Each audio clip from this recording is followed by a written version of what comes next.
이 시간 여러분 모두에게 하나님의 말씀이 임해서 그 말씀으로 위로받고 모든 병을 고침받고 풍성한 은혜 받기를 주님의 이름으로 축원합니다. 오늘은 성령 강림 후 9째 주일입니다. 성령 강림절은 부활하시고 승천하신 예수님께서 보내시기로 약속하신 성령이 오셔서 제자들이 성령을 받고 서로 사랑하라는 예수 그리스도의 복음을 전파하기 시작한 날을 기념하는 절기입니다. 성령 받은 후에 제자들은 서로 사랑하라는 계명을 지키는 교회를 이루었습니다. 지난주에 전한 말씀을 또 간단하게 먼저 다시 전하겠습니다. 마귀의 마지막 세 번째 시험에 관한 이야기입니다. 사실상 이 시험을 통과한 사람은 역사상 거의 없을 겁니다. 가장 어려운 시험이기 때문입니다. 마귀는 예수님을 지극히 높은 산으로 데리고 갔습니다. 그 지극히 높은 산은 실제로 있는 산이 아니라고 했습니다. 그것은 바로 하나님의 자리를 뜻합니다. 마귀는 지극히 높은 산에서 예수님에게 자기가 하나님의 자리에 있음을 보여준 것입니다. 마귀는 내가 세상의 모든 왕국을 다스리는 자다 라는 것을 보여준 겁니다. 마귀는 하나님의 아들의 자리가 아니라 하나님의 자리에 버금가는 자리를 내어주겠다는 시험을 한 것입니다. 세상의 모든 왕국들을 통치하며 모든 왕들에게 섬김 받을 수 있는 지극히 높은 자리를 내어주겠다는 것입니다.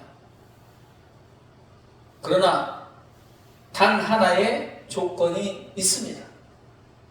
그 조건이 무엇이라고 마귀가 말합니까? 다 같이 한번 해보겠습니다. 다 같이 읽어보겠습니다. 만일 내게 엎드려 경배하면 이 모든 것을 내게 주리라. 첫 번째 시험과 두 번째 시험은 만일 내가 하나님의 아들이라면 이라는 조건을 내걸었습니다. 그런데 세 번째 조건은 만일 내게 엎드려 경배하면 입니다. 어떤 차이가 있는 걸까요? 경배하다라는 말은 엎드려 절한다는 뜻입니다. 하지만 그 말은 형식적으로 엎드려 절한다는 뜻은 아닙니다. 경배하다는 말을 다른 말로 바꾸면 숭배하다는 뜻이기도 합니다. 숭배하다에서 이 숭자는 아주 높인다는 뜻입니다. 말을 종자는 높은 곳을 뜻하거든요. 으뜸을 뜻해요. 그 숭배하다의 숭자의 한자가 재미있는데 말을 종자는 뭐냐면 가장 으뜸이다, 가장 높은 곳이다 그런 뜻입니다. 종교라고 할 때 그 종자입니다. 근데 그 위에 산자가 있어요. 그러니까 으뜸보다 더 높은 산이 그 위에 있다는 거죠. 그래서 가장 높은 곳, 숭배. 숭배한다는 것은 지극히 높이며 엎드려 절한다는 뜻이 숭배하다는 뜻입니다. 따라서 마귀에게 경배하다는 말은 마귀를 높여 엎드려 절하고 섬기는 일을 뜻합니다. 그것은 마귀가 시키는 대로 마귀의 명령에 복종한다는 뜻입니다. 마귀가 명령하는 것은 무엇일까요? 사도 바울이 로마서 1장 29절에서 31절까지 잘 말씀해 두었습니다. 다 같이 한번 읽어보겠습니다. 천천히 한번 읽어보겠습니다. 사람들은 온갖 불의와 악행과 탐욕과 악의로 가득 차 있으며 시기와 살이와 분쟁과 사기와 적의로 가득 차 있으며 수군거리는 자요 중상하는 자요 하나님을 미워하는 자요 불손한 자요 오만한 자요 자랑하는 자요 악을 꾸미는 모략꾼이요 부모를 거역하는 자요 우매한 자요 신의가 없는 자요 무정한 자요 무지하게한 자입니다. 바울이 악한 것이 무엇인지 다 이렇게 열거해놨습니다.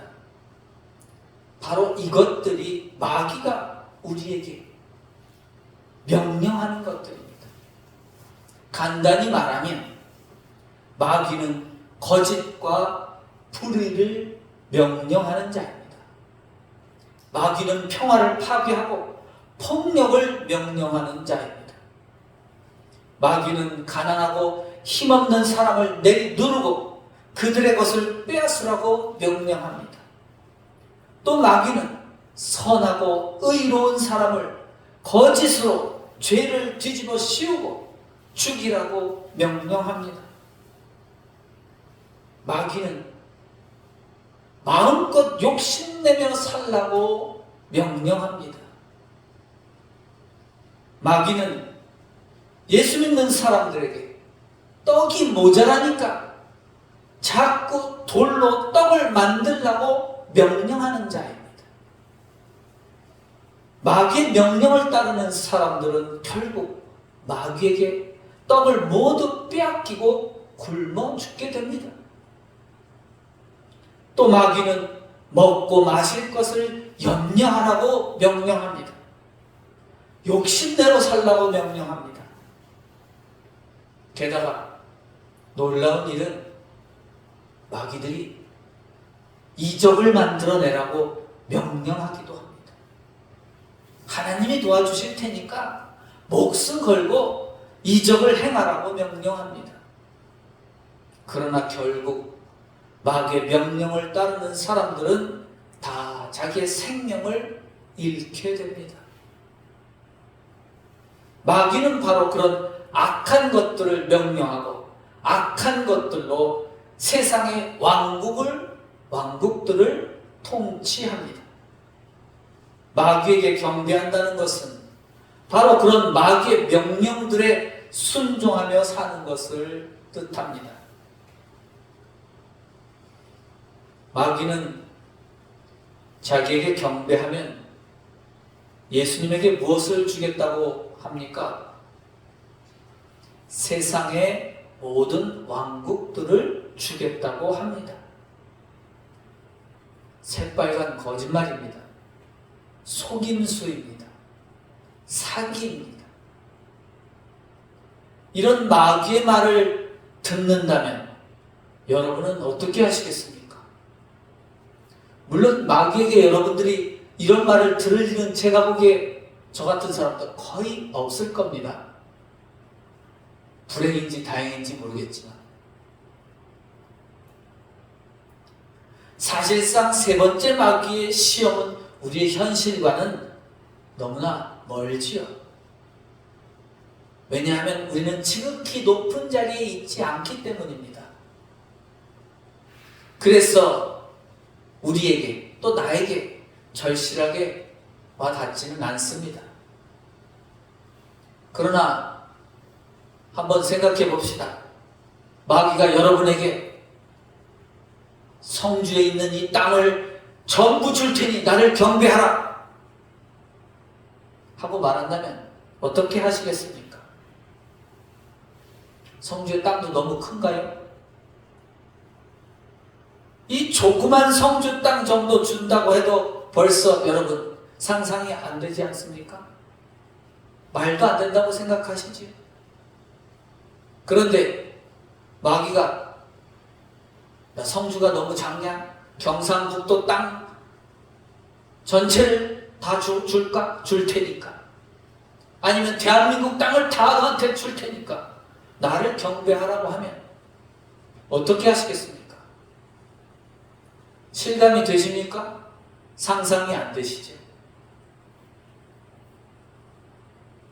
그래서 우리같이 평범한 사람들에게는 이 시험이 거리가 멀게 느껴집니다. 전혀 그럴 일이 없다고 생각하기 때문입니다. 그러나 세상에는 그런 자리에 있는 사람들이 있습니다. 세 번째 시험은 내 문제라기보다는 예수님 정도 되어야 당하는 시험이겠지 하며 중요하게 생각하지 않거나 별로 관심이 없는 것 같습니다. 하지만 좀 더 우리 현실에 맞게 말해볼까요? 성주 땅이 아니어도 좋으니까 누가 나한테 돈 100억만 줘라. 그러면 막이라도 경배하겠다. 어떻습니까? 이럴 사람들 많을 겁니다. 또 많습니다. 100억도 많습니까? 100억보다 적을지라도 마귀의 명령에 따를 사람들은 세상에 많습니다. 여러분은 어떻습니까? 마귀가 여러분에게 무엇을 준다고 하면 마귀를 경배하시겠습니까? 돈 몇천 원에, 돈 몇만 원에 마귀에게 경배하고 있지는 않습니까? 마귀는 항상 성령 받은 성도를 유혹합니다. 믿음 좋다는 성도를 시험합니다.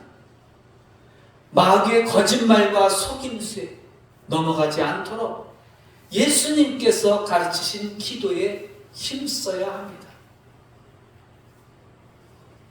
마귀에게 엎드려 절한다는 것은 우상을 숭배하는 것과 같습니다. 그런데 많은 교인들이 우상에 대해서 오해하고 있습니다. 우상이 뭐지? 옛날에는 그렇게 가르쳤습니다. 저 돌이나 나무로 만든 상들이라고 가르쳤습니다. 또 조상 제사 지낼 때 그 앞에 놓은 음식이나 이런 것들도 다 먹지 말라, 우상이다 라고 그렇게 배웠습니다. 전혀 틀린 것은 아닙니다. 그러나 성경에서 말하는 우상은 본질적으로 그런 것이 전혀 아닙니다. 황금 송아지가 우상이 아닙니다. 동네 입구에 세우던, 요즘에는 거의 없던데 그래도 있습니다, 천하대장군상 아시죠? 천하여장군상 우상이 아닙니다. 그런데 어떤 이상한 기독교인인지 아닌지는 모르겠습니다. 도끼 들고 다니면서 그런 거 찍어서 없앴다고, 우상 철폐했다고 생각하는 그런 미친 사람들이 있습니다. 그게 무슨 우상이에요? 절에 들어가갖고 또 부처 상을 뽀갠다고 도끼 들고 갖고 그걸 진짜로 부시는 사람도 있습니다. 하지만 그런 게 우상이 아닙니다. 그런 사람들이야말로 마귀의 시험에 걸린 사람들입니다. 마귀의 시험에 빠진 사람들입니다. 자기 믿음을 과시하기 위해서, 야, 너 이런 것도 못해? 네가 한다면 너는 아마 믿음 있는 자라고 칭찬받을 것입니다. 이렇게 마귀의 욕에 넘어간 거예요. 그래서 도끼 들고 절로 가고 그런 거 찍으러 다니는 사람이 있어요. 마귀의 시험에 빠진 줄도 모르고. 그런 예수 믿는다는 사람이 많았었습니다. 우상이 뭘까요? 성경에서 말하는 우상은 돈, 힘, 벼슬, 지식, 재능, 몸매 등을 뜻하는 것입니다. 마귀에게 경배한다는 것은 돈을 경배하고 힘을 경배하고 벼슬을 경배하고 지식을 경배하고 재능을 경배하고 몸매를 경배하는 것과 같습니다. 그 모든 것들을 숭배하는 삶입니다. 돈과 힘과 벼슬과 지식, 재능, 몸매 등을 얻기 위해서 애쓰는 삶이 바로 마귀를 경배하는 삶, 우상을 숭배하는 삶입니다. 돈과 힘과 벼슬, 지식, 재능, 몸매를 숭배하는 것이 우상 숭배이며 마귀를 경배하는 것입니다. 그것은 하나님을 경배하는 것과 완전히 정반대입니다. 만일 예수님께서 마귀에게 엎드려 경배하셨더라면 어떤 일이 일어났을까요? 세상은 지금보다 훨씬 더 악하게 변해서 망해버렸을 겁니다. 세상은 온통 거짓과 불의와 속임수가 판친 곳이 되었을 것입니다. 강자와 부자들이 지배하는 세상이 되어서 가난하고 힘없고 착하고 의로운 사람들이 더 많은 고통과 죽음을 겪는 세상이 되었을 것입니다. 온통 가난하고 힘없는 사람들을 내리누르고 그들의 것을 강제로 빼앗고 의롭고 선한 사람들을 거짓으로 죄인을 만들어서 죽이는 악한 세상이 되었을 것입니다. 예수님도 그 시험을 이기셨지만 결국 그 지극히 높은 자리에 앉아있는 자들이 예수님을 죽인 것입니다. 마귀의 시험에 넘어가서 지극히 높은 자리에 있는 자들이 예수님을 십자가에 못 박은 것입니다. 예수님께서 마귀의 시험에 지셨다면 세상은 사랑과 섬김은 없고 온통 욕심이 가득하며 사랑받기만 바라고 섬김받기만 바라는 악한 세상이 되었을 것입니다. 세상은 이미 마귀의 세상이 되어 피로 물든 악한 세상이 되고 말았을 것입니다. 예수님께서 마귀의 유혹을 거절하신 까닭이 무엇일까요? 사람의 생명을 살리시기 위함입니다.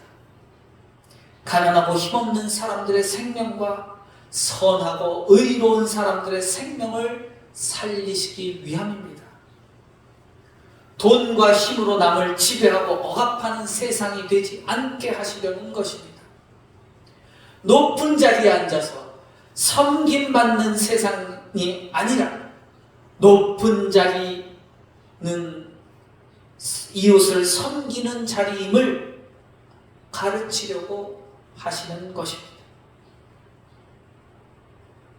마귀가 내건 유혹의 말에 대해서 예수님은 어떤 말로 물리치셨습니까? 다 같이 한번 읽어보겠습니다. 큰 소리로 시작. 사탄아 물러가라. 기록되었으되 주 너의 하나님을 경배하고 다만 그를 섬기라 하였느니라. 아멘. 다 같이 한번 따라해 보실까요? 사탄아 물러가라. 사탄아 물러가라.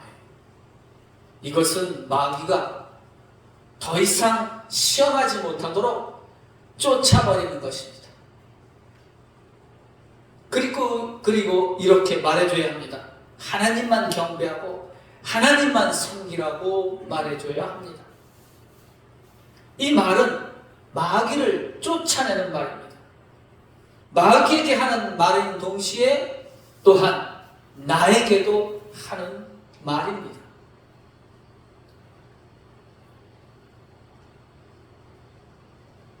매일매일 마귀가 내게 다가와서 돈과 힘과 벼슬과 지식과 재능과 몸매를 숭배하라고 할 것입니다. 그러면 우리는 뭐라고 말해야 합니까? 다 같이 따라해 봅시다. 사탄아 물러가라. 나는 하나님만 경배하고 하나님만 섬길 것이다. 이렇게 말해야 합니다. 누구에게요? 마귀에게. 누구에게요? 나에게. 나에게 말해야 돼. 사탄아 물러가라. 나는 하나님만 섬기고 하나님만 경배할 것이다. 그러면 하나님만 경배하고 하나님만 섬기라는 말씀은 구체적으로 어떻게 하라는 말씀입니까? 그것은 바로 우리 교회의 표어처럼 하는 것입니다. 하나님처럼 이웃을 사랑하고 예수님처럼 이웃을 섬기라는 말씀을 행하는 일입니다. 다 같이 한번 읽어보겠습니다. 시작. 하나님처럼 사랑하고 예수님처럼 섬기는 교회. 이것이 바로 하나님만 경배하고 하나님만 섬긴다는 말씀의 뜻입니다. 우리 눈에 보이지 않는 하나님을 경배하고 섬기는 일은 우리 눈에 보이는 바로 옆에 있는 교우들을 하나님처럼 사랑하고 예수님처럼 섬기며 살라는 뜻입니다. 예수님은 마귀의 시험을 모두 물리치시고 하나님의 아들로서 하나님처럼 이웃을 사랑하며 섬기는 삶을 사셨습니다. 마귀의 시험은 생각이나 말로 물리치는 것이 아닙니다. 사탄아 물러가라! 말로 한다고 물러가는 것 아니라는 말씀입니다. 그러나 말도 중요하죠. 말이 중요합니다. 첫 번째는 말이 중요하니까 말로 해야 합니다. 그러나 그것만으로 이루어지지 않습니다. 마귀의 시험은 오직 하나님의 말씀과 이웃 사랑으로 물리칠 수 있습니다. 예수님께서 마지막에 사탄아 물러가라고 말씀하시자 마귀는 마침내 예수님을 떠나갔습니다. 그런 후에 하나님께서 보내신 천사들이 예수님을 시종 들었다고 합니다. 마침내 하나님께서 마귀의 시험을 모두 이기신 예수님의 생명을 살려주셨다는 것입니다. 그러나 마귀가 완전히 물러간 것은 아닙니다. 이후에도 마귀는 예수님을 항상 졸졸 따라다녔습니다. 하지만 성령 충만하신 예수님은 이웃을 사랑하고 섬기는 삶으로 그 마귀의 유혹들을 모두 물리치셨습니다. 예수님께서 마귀의 시험을 모두 물리치신 힘은 어디에 있을까요? 그것은 성령에 있습니다. 오직 성령으로만 마귀의 유혹을 물리치고 이길 수 있습니다. 따라해 보겠습니다. 오직 성령으로만 마귀의 유혹을 이길 수 있습니다. 오직 성령으로만 마귀의 유혹을 물리치고 이길 수 있습니다. 성령은 하나님의 말씀이며 진리이며 생명의 말씀입니다. 성령 받지 않고서는 결코 마귀의 시험을 이길 수 없습니다. 예수님을 믿고 따르려고 한다면 반드시 성령을 받아야 합니다. 여러분은 항상 성령님이 나와 함께 하시기를 기도하시기 바랍니다. 하나님의 말씀, 진리의 말씀이 나와 함께 하기를 기도하시기 바랍니다. 예수님께서 가르치신 기도, 주기도문은 성령이 함께하는 기도입니다. 매일매일 빠짐없이 정성을 다하여 예수님께서 가르치신 기도를 드려야 합니다.